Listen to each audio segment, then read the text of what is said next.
Consumer's Checkbook is based on a simple premise: empower you, the consumer, with information about local providers so you can make informed purchasing decisions. In the late 1970s, Robert Krughoff came up with the idea for Checkbook. His life's work was turning that dream into a reality. I'm Herb Weisbaum, the Consumer Man, a contributing editor at Checkbook.org. Welcome to Consumerpedia at Checkbook.org. We're the nonprofit that helps consumers select services, avoid trouble, and save money. Because we don't accept any advertising or take money from any business we recommend, you can rely on Checkbook.org to be completely independent and objective.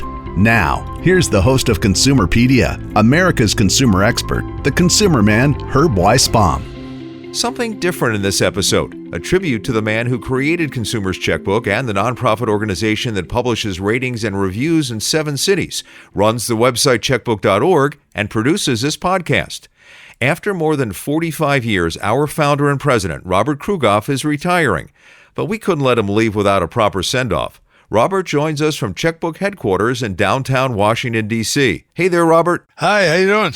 Great. So I'm curious, how did you come up with the idea to create a nonprofit that rated local service firms in Washington, D.C.? I heard you were having a beer with President Lincoln. He suggested it to you. Is that true? Well, I've gotten most of my advice from President Lincoln, but in this case, I did it on my own. He was a little old to give me advice on this when I started to think about it. What was your thought process? Why did you think this was needed? Well, I always tell people a story that I took my car into an auto repair shop and got it back, the next day and drove it away. And within a minute, I knew that it wasn't fixed right. So I took it back in. They said they had fixed it and everything was good, and drove it away again. And same problem. It had not been fixed. I did that 3 times. When it happened the 3rd time, I thought, boy, there ought to be a way to choose auto repair shops that actually do the work right and get it done. Mm-hmm. And I thought, there ought to be something like a Consumer Reports for local service firms. And I realized that would be true of auto repair shops, but also of plumbers and lawn care services and roofers and all kinds of services like that, home and car-related services, but also very clear that you'd like to be able to get information on the quality of doctors and veterinarians and things like that. Actually, I had spent a couple of years. I was working for what was then called the Office of Health, Education, and Welfare, which is now the same as HHS. Mm-hmm. So when I was there, we evaluated healthcare providers and welfare systems and Head Start programs and neighborhood health centers and social services specialists and all kinds of things like that. And that was very interesting. And figuring out how to evaluate those things was a real challenge. And certainly it wasn't the same as evaluating an auto repair shop, but it required, some of the same skills. And so I just thought there ought to be something to evaluate services, not just to evaluate products, as Consumer Reports was doing at the time. And so I started to think about how to do that. So back then, no one else was doing this. There was no Yelp. There was no Trustpilot. Consumer Reports only rated products, not services. Obviously, your thinking was that people needed ratings for doctors and plumbers and auto repair shops, as you found out, and other local services, right? Yes, people definitely needed that. It was clear to me that I didn't know who was good. And if I didn't, no reason to think that other people were going to know who were the good ones and who were the bad ones. And that's true in terms of quality, but it's also true in terms of the cost, the reliability, etc. I was told it was quite a shoestring operation when it first started. How did you get and tally your results back then? Well, we had to figure out ways to do it. So some of them were kind of strange, and some of them are, we still do. And I guess I didn't tell you that we started out by putting out a magazine. And we did that for about 20 years before we could go online. But then we switched and started to also still have the magazine, but also put evaluations online to help people choose plumbers and auto repair shops and daycare centers and all kinds of things like that. Then you decided to rate hospitals and doctors, something that had never been done before. Did you get much pushback on that from the medical community? Well, yes, got a lot of pushback on it. There's some things that we would evaluate. It was just, does the doctor listen to you? Does the doctor explain things? Does the doctor tell you what your risks are? Things like that. And those are things that we could evaluate by surveying consumers. And we did that right away. We started to survey consumers about doctors and about hospitals, etc. But we also wanted to get other forms of feedback and some kind of strange things we did when we were trying to evaluate hospital emergency departments. One thing we did was survey members of ambulance squads. And so we went to many fire departments and other places that had the ambulance squads and were running the ambulances. And we actually interviewed many people who were working there, who were regularly taking people to emergency departments. And in the process of that, it turned out that it seemed like they were getting quite a bit of insight into how well that emergency department responded and how quickly it responded and so on, and published the results. But we also wanted to evaluate nursing homes, for instance, and we decided that it made sense to survey somebody who was regularly going to various different nursing homes and forming opinions as to how well those nursing homes were taking care of patients.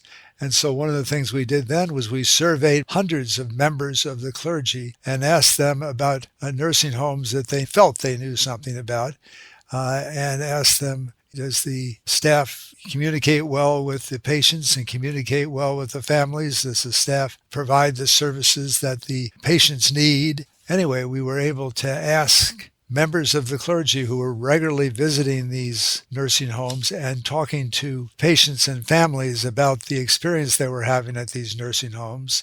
That was another source of information on those nursing homes. So we tried a lot of different ways to evaluate healthcare providers. Mm-hmm. A lot of what we do is just give people advice. And also, should you request cost information in advance? And you clearly should. And we could show that there were big price differences for exactly the same thing. In fact, we used undercover shoppers, as we do for many different types of healthcare services. In fact, many different types of services in general. I want to go back just a second. So in the early days to rate emergency rooms, you, Robert Krughoff, would go around to the fire stations in the Washington, D.C. area, knock on the door and say, "Hi, my name's Robert Krughoff, and I'm starting this new publication called Checkbook, and could you possibly tell me what you think about the emergency rooms where you take your patients?" Is that what you were doing? That's one of the things we were doing, yes. Now, we also, a very important part of what we did was to survey patients, and we surveyed our own subscribers when we began to have subscribers, and we surveyed Consumer Reports subscribers, and we looked to see whether these emergency departments were licensed and whether they had legal problems and other things like that. But yes, we hired people as soon as we could afford to do so and asked them to go out and talk to ambulance squad members and stuff like that. Very, very clever. These days, there are all sorts of rating services available. What do you think makes Checkbook's rating different? And is it those undercover shoppers and price surveys that helps make that different? Yeah. I think the big thing is, and I'm thinking of Angie's List and Home Advisor and Yelp, we look at those and we say, well, they are getting most or all of their money from the very organizations and outfits and service providers that they claim to be evaluating. And we're the only organization that doesn't take money from the service providers we evaluate. And that's a very big thing. That's really a problem. That's a form of bias that we think people should definitely be aware of and should not put as much reliance on ratings where the raters are actually getting paid by the entities that are being rated. Let's finish up with some lessons learned. After 45 years, you come up, I think, with a pretty deep understanding of the marketplace. A lot of consumers equate price with quality, and you say it just doesn't work that way. Yeah, we found out that there was really no relation. In fact, there is sometimes an inverse relationship. I'll give you an example for auto repair shops, which is what we first started to talk about here. We would have our undercover price shoppers call or visit shops to get their prices for a number of specific repairs, and we'd find very big differences. For example, in one area, the price to replace the water pump on a 2014 Ford Escape using OEM parts. That's a lot of detail, but we had to at least get those facts out to get the prices. And that price ranged from $235 all the way up to $850, depending on which shop you got a price from. And we would get prices from all the shops, but big differences in price. And we found the shops with the lowest prices